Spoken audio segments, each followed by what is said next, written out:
Coaches, I'm going to challenge you with a little mind game today. When was the point where it would have been a good idea to own a CrossFit box or to own CrossFit football or to own an online programming brand for CrossFit, or to become a serious CrossFit coach, or to be the best CrossFit coach in your city? Right? The people who moved early on that accessed an opportunity that isn't there today, right? Let's look at what happened with CrossFit, and then let's compare and challenge the idea of what might happen with ATG. So CrossFit was basically putting out free workouts, right? So you could go on CrossFit.com and you could see what their workout of the day was, and you could play along with that.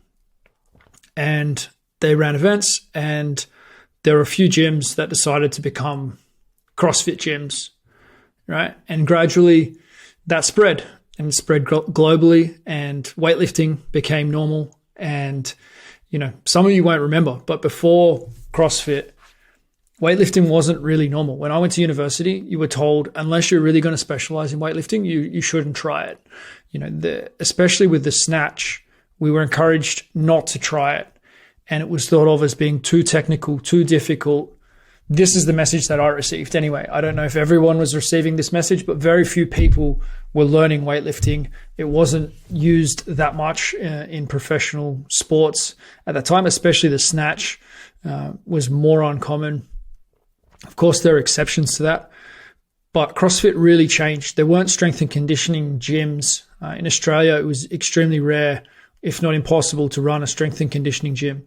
All the private gym scene that Real Movement worked with and lots of others worked around really came out of CrossFit. CrossFit popularized strength and conditioning for everyday people.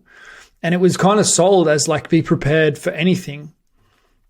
And it went viral and it went massive, and it was all over Netflix, and lots of people have done it. Now let's look at what was the market for that? What was the demand around that? Well, they created something completely new. There was no demand for it.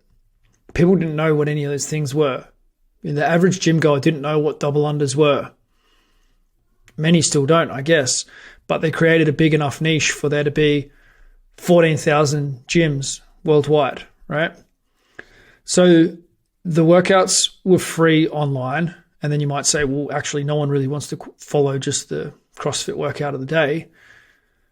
But a lot of the gyms actually put their programming up for free as well.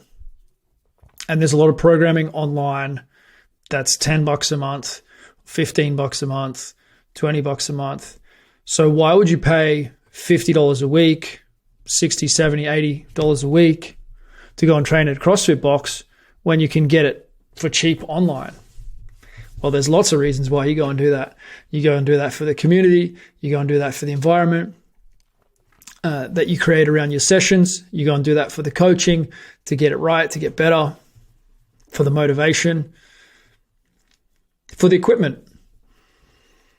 Okay, so let's look at ATG, and let's look at Ben Patrick's account, Knees Over Toes, Instagram, 370, 380 something thousand subscribers, followers. YouTube just gone past 200,000, videos clocking in at over 1 million views. Did Greg Glassman ever have the charisma, the drive behind what he's doing that Ben Patrick has? Was there a video coming out every day informing people about this? At what stage did Joe Rogan interact with CrossFit? To my understanding, I could be wrong with this, the first I know of Joe Rogan interacting with CrossFit was Matt Fraser, which just happened. He's already spoken about Ben Patrick. He's already spoken about doing ATG training, right? So Joe Rogan, one of the most influential guys in the world today. A lot of men look up to him, and pretty much anything that he speaks about sells out instantly. I have friends that have a liver supplement. They sell a desiccated liver supplement. I have two friends actually, one in the UK and one in Australia.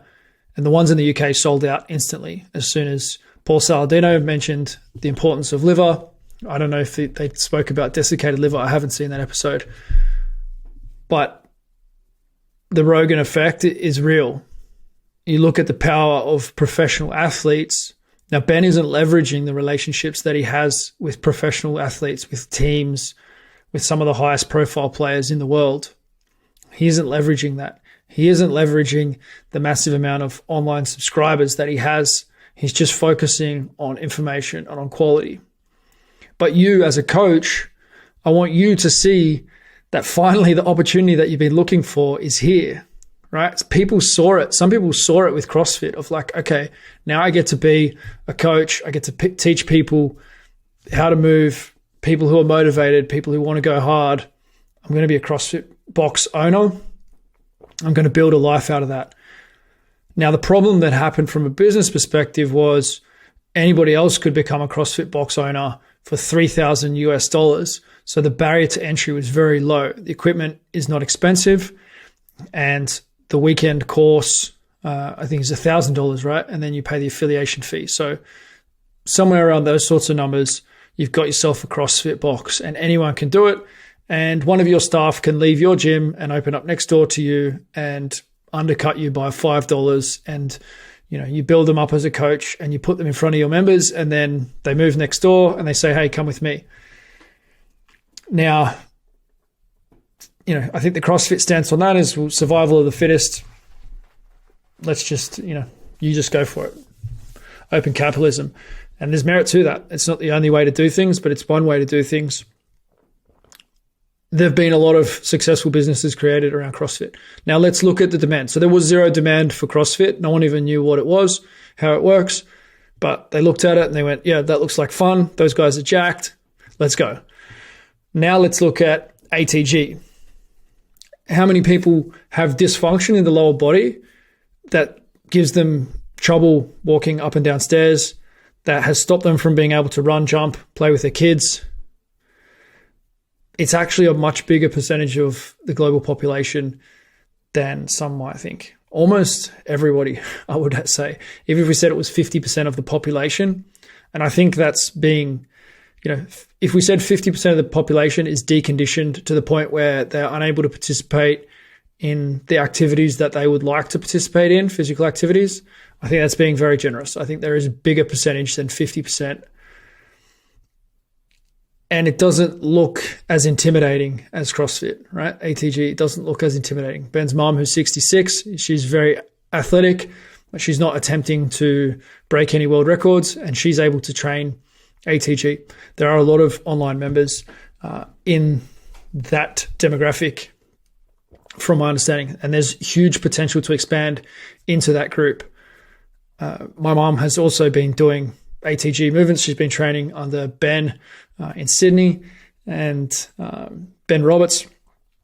And yeah, she's loving it. She's had really good results. She had a knee replacement a few years ago. She had a bad ACL injury and a bad surgery, and she'd had trouble with it ever since. That was in her 20s. She'd had an arthritic knee for many, many years, and she had it replaced, and she feels a lot better, and she's really, really enjoyed the training with Ben, and she's got function back that she didn't know that she was going to get back. So what is the demographic for this?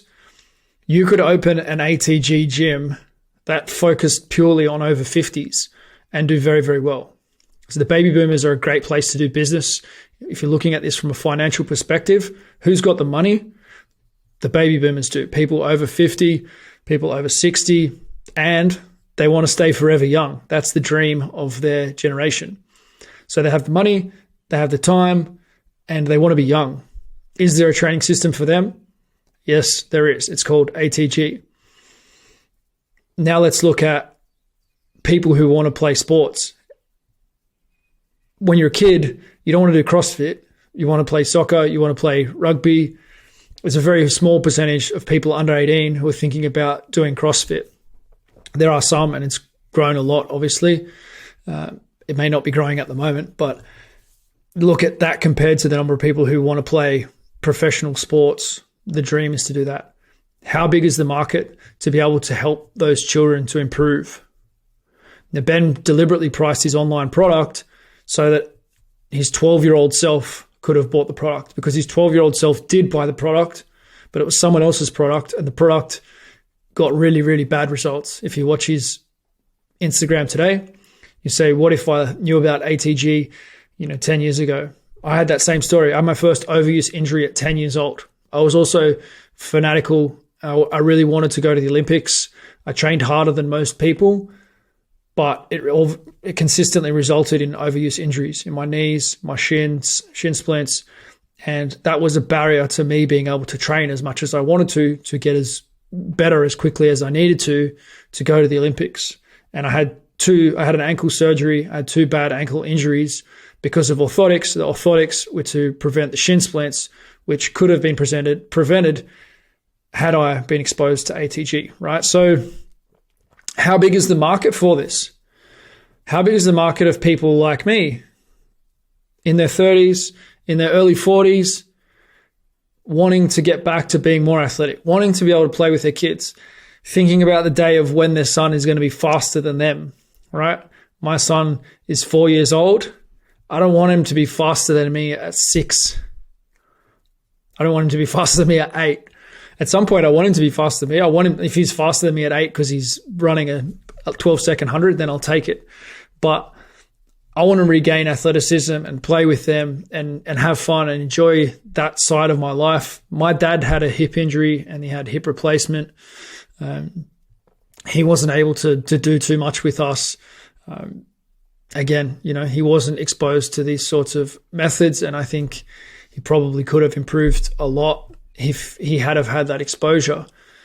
The consequences of us not knowing how to train the human body are extreme. They really are extreme. And I don't speak to professional athletes who have this under control. I speak to professional athletes who have issues that they don't know how to deal with and who want solutions. So professional athletes, it's potentially millions of dollars to them. If they get an extra 3 years on their career in the NRL and they're a starter, then there's $1 million. If you look at all the young guys who don't make it because they get an ACL injury and then they get another one, or they get a broken leg on the back of that, that was almost the James Tedesco story, right? When I first worked with James Tedesco, those who don't know Australian sports, he's probably the top player in the game and close to it over the last couple of years. He's won all the awards. He's a fullback, so kind of like a running back maybe for those who love NFL. He'd torn his ACL and then broken his leg, and he was back at training and he was limping around when I started work as a consultant to the Tigers in 2015, end of 2014. And I said, this guy, if he's going to be your star player, he's got one massive leg, he's got one tiny leg, like this isn't going to work. He was limping around, and I encouraged the coach to make sure he didn't train so that he could get that leg back looking something like the other one, because often I see professional athletes being forced or encouraged to run themselves back into form, to run out the injury. It just doesn't happen. I believe he would have done the same thing again. He would have continued to have extreme problems, massive problems with that leg. He came up to my place over the Christmas holidays to train, which is unheard of in rugby league, together with a few other players. And we worked on their legs primarily. We trained their legs a lot. We trained 2-3 times a day for 4 days. It was a big session, big sessions, big camp, some trampoline and some fun in between. But it was a huge training camp, and he went back and he trained again after that. But they basically gave me, 2-3 weeks there to get him going. He played most of that season. He's hardly missed a game since then. Now, he was going to be a great player. I'm not saying that was a factor in him being a great player. What I am saying is that him getting exposed to lessons like those that are in ATG, obviously I didn't know ATG at that time, but I'd been trained through the Poliquin system. And just by getting him deep front squatting, just by getting some basics, some foundations, I could have done a much, much better job. But what I did was enough, and he was in a really bad state and he was already back training on the field. And then he wasn't in such a bad state. And he played, and he played really well, and he continued to play, and then he went to the Roosters, and then they won 2 back-to-back premierships, and he won all the awards, and he was a star player. Now, there's sliding doors here. What if he hadn't have come across an ATG coach? I don't know. You don't get to know what would have happened. What I do know is we made some big changes from what he was doing, and he went and did what he wanted to do. How many athletes don't get that opportunity? From a coach's perspective, we have to change that. I missed out on my Olympic dream because I wasn't able to get my legs right. Eventually, I came to a point of frustration and I just kind of missed the window. Like, that's the way professional sport is. I wanted to make the Australian under-21s team. I think I was very close to it. We won the national championships. I felt like I was one of the key players in our team, amongst, 5 other teams kind of thing that players were being selected from. There's 7 states, territories or whatever in Australia, but some of them are not to the same standard. Anyway, I was just a year too late. I'd improved a lot over those last years, but I missed 6 months of training because of an ankle surgery. 3-4 months, I've still got a massive bone spur in my ankle because of that. I don't think I needed that surgery. I don't think I would have had that surgery if I didn't have the orthotics. I wouldn't have had the orthotics if I'd have known how to get rid of shin splints. I had compartment syndrome testing. I had stress fracture, testing and scanning and anti-inflammatories. And this is not what a teenage kid needs to be doing. The teenage kids needs to be playing their sport, getting better, chasing their dream. So we need ATG coaches. I would contest that the market for ATG coaches is much, much better prepared and better educated and ready to go than the CrossFit market was. What we're offering, what ATG Online does, is offers a $50 service, $50 a month, just like all those CrossFit online training programs that are out there. There are lots and lots of ways to get trained in CrossFit for $50, $100, $200 a month. You can pay more than that as well if you want. But then all of them have local CrossFit gym memberships as well, even people who are buying those subscriptions, because they want somewhere to go and do it. They want a coach. They want the environment. So let's do it. If this is going to be the next wave, if Joe Rogan is going to get on this bandwagon, if all these pro athletes are doing this, then what are we waiting for?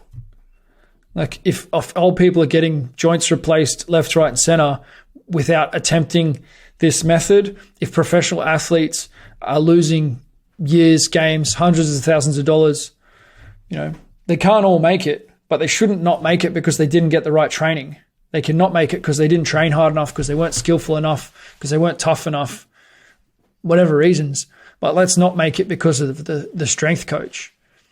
And the fact of the matter is that if you train athletes like powerlifters or like bodybuilders or like weightlifters, you're not training them in the way that the body is designed and engineered. You're putting imbalances into the body that aren't there in children. Children are extremely resilient to running and jumping. They can get up and sprint straight out of bed. They can do a depth jump, body height, straight off a table, more than body height. All little kids can do that. They can touch their toes. They're very flexible until they spend a lot of time in chairs and locked up. But that's a separate conversation.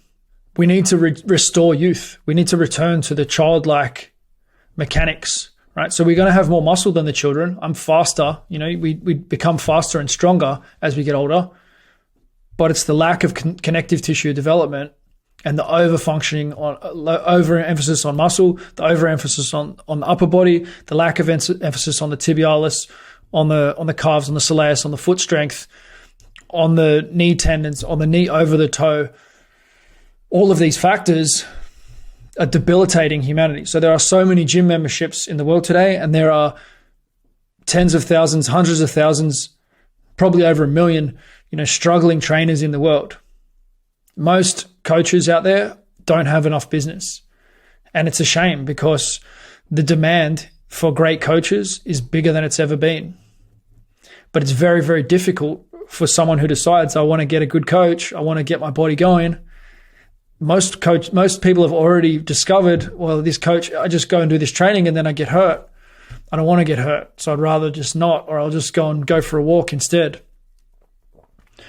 We need people to have a brand that they can trust. Like, that was really the ambition with Real Movement, was to have a place in every suburb of the world, somewhere where people could go, where they knew they were going to meet a good person who was well educated and had a great perspective, had thought deeply about how the world works and what they're doing, who knew training. Bottom line, you have to know training. You have to know how the body works. Now, people who work with people who have already got massive dysfunction, if you have massive dysfunction in the body, people know where to go. Oh, I go to this specialist, go to that specialist. And then we assume that they have the answer. But the fact of the matter is, they don't know much about how to improve human ability, right?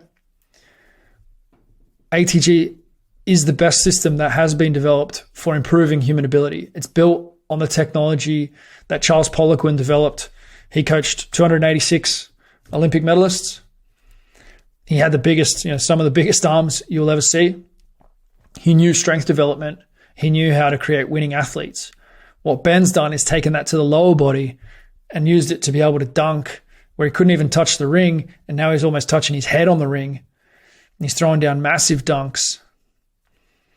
And he's got no pain, and he can do human knee extensions when he was told he would never be able to bend his knee fully again. So he's got massive function where there was dysfunction. And he's the expert of that journey, going from massive dysfunction to extreme levels of function. The cool thing is, he's giving it all away. You can learn it all on YouTube. If you will humble yourself to be an amazing student of ATG, I'm also giving away ATG for coaches. We're both doing very, very well. Like, this doesn't need to be a business squeeze. Charles Poliquin, it was very expensive to go and study from. I invested over $10,000 in Poliquin education, and I didn't get anywhere near as much as what I can get off Ben Patrick's YouTube. That's just the truth. Ben Patrick's YouTube is the best resource that's ever been created around strength training. And I've read pretty much everything that's out there. There is not much that I haven't looked at. Training systems, I've studied lots of different systems. I've had lots of different mentors, and they have their benefits. Louis Simmons is a genius. Louis Simmons is a strength genius, physics. And I love that system. His focus is equipped powerlifters lifting the heaviest weights in history. What's cool about that is he keeps them human. Because of the sleds, because there's some jumping in there, some speed work, they actually maintain great ability together with what they do, but they're not designed to run. And therefore, if that system is taken to running athletes, then you will create serious dysfunction for what an athlete needs to be able to do. They'll be able to produce a lot of force, but they may not be able to deal with the braking forces. They may not be able to deal with the different positions that are required, because the demands of powerlifting are very, very different. Now, if you use Louis Simmons together with Ido Portal, or Louis Simmons together with Ben Patrick, then something special could happen. There's a lot there. I'm not saying that there's not a lot there in the Louis Simmons system. He's still working on the hardware. Then there's all sorts of crazy stuff going on in the world of athletic development, all sorts of funky ideas, and they're software focused, they're skill development. But if you don't have the hardware right, you cannot win. You cannot win CrossFit games if you're a male at 65 kilos, or you're 6'3" and you're 75 kilos. You are not going to win the CrossFit games. There's a physical buy-in for every sport. In rugby league, you need to have a muscle number of around 100. Now, there's a few outliers, and you can outlier to a certain extent. You can go a certain amount of standard deviations away from optimal and still be able to get by if you've got amazing skills or other attributes. But there is a new system. There is a better system. There is a solution that the world hasn't seen before. It brings the technology of the most successful strength coach in history to everybody, and he's taken it to another level. There was no Jefferson. There was no extreme long-range movement in the Poliquin system, from my understanding of it, and I've studied it extensively. They definitely used long range training, and he was the first one to understand structural movements and neural movements from what I can see. If someone knows more of the history of it, I'd love to understand. But I was looking for the holy grail of strength for a long time. And I believe if you look deeply into Charles's arms programs, you can see long range, mid range, short range, strength. But what we needed was extreme long range and extreme short range, as well as short range, mid range, long range. Now, if you don't know what I'm talking about, you can dive further into the ATG for Coaches lectures, and I'm going to make as much of that free and publicly available as I can, because coaches need to know this stuff. Like, everybody is suffering the consequence of a disempowered society. You know, if we can empower society with physical ability, then who knows where it's going to go. You see, once people regain their physical vigor, then other things can be regained as well. We want that personal power. We want people to be feeling confident and powerful, right? So the opportunity now is, if you can see this as being something that's going to change the world, then you can either watch it from the sidelines and think, yeah, that CrossFit stuff is rubbish, or you can be CrossFit Los Angeles, CrossFit Sydney, CrossFit London. The people who did that did well. The problem was anyone could go and get one. In ATG, it's by invitation, right? So you put by application at least, you put your name forward as, yes, I would like to be an ATG gym. And when there's no hurry, we don't need everybody to do this. It's not the business model to put a gym on every street corner. What we want is for great coaches to be known and to be busy, right? Now, having a gym is not a hands-off business. You know, I speak to so many people who want passive income. Most of them end up in jail or poor. It's very difficult to do. It can be done, but there are a lot of different skills that are involved in that, and they're skills that most people aren't really willing to develop. If you want to work hard and help people and get results, whether it's working with a professional team like I did or running a gym like Ben did, then I think that we have an opportunity that hasn't been had before. I want to work with a bunch of professional teams. I do think that ATG should be working with top coaches in every league, every sport around the world. Why not? If there's a better system out there, show me. Happy to discuss it with you. I'm not closed-minded. I'm always looking at other solutions, and there are lots of intelligent ideas out there. I think you'll find the deeper you go, the more truth is in the athletic truth system. That's my experience. And it continues to evolve, and it will continue to evolve. Challenging you coaches, a lot of people thought they had the next Facebook when Facebook came out, the next Google, the next Uber. It's difficult.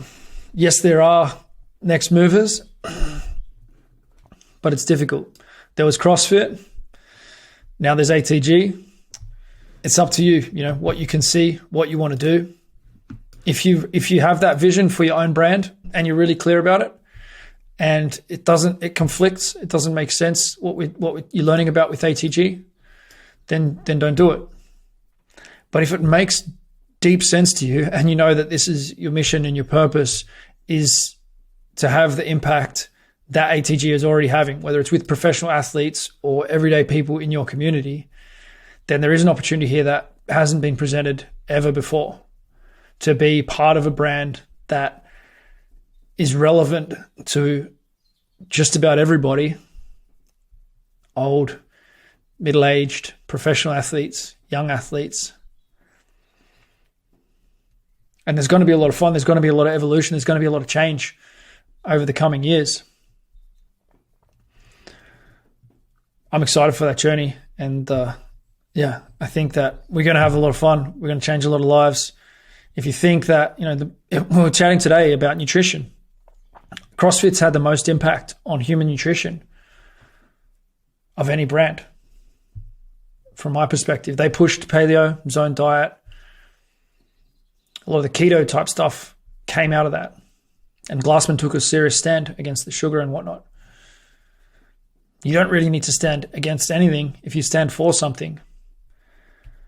There is an opportunity to change some things about the way the world works. CrossFit has done a lot. 14,000 gyms, lots and lots of people who've tried it, and they have impacted the world. It hasn't been presented that much in the mainstream, and when you see it, it's just the CrossFit Games, which is the super elite end, which is not really what CrossFit was created for or what it's really meant to be about. The real journey isn't publicized, but small groups of passionate people change the world. That's all that's ever changed the world. The Margaret Mead quote. We can change the world, but we have to make a strong decision, and we have to back that decision with massive action. And then, time will tell how far we can take this. If you get some thoughts here, if you know where you're headed, drop me a message. And I look forward to building this dream over the months and years to come.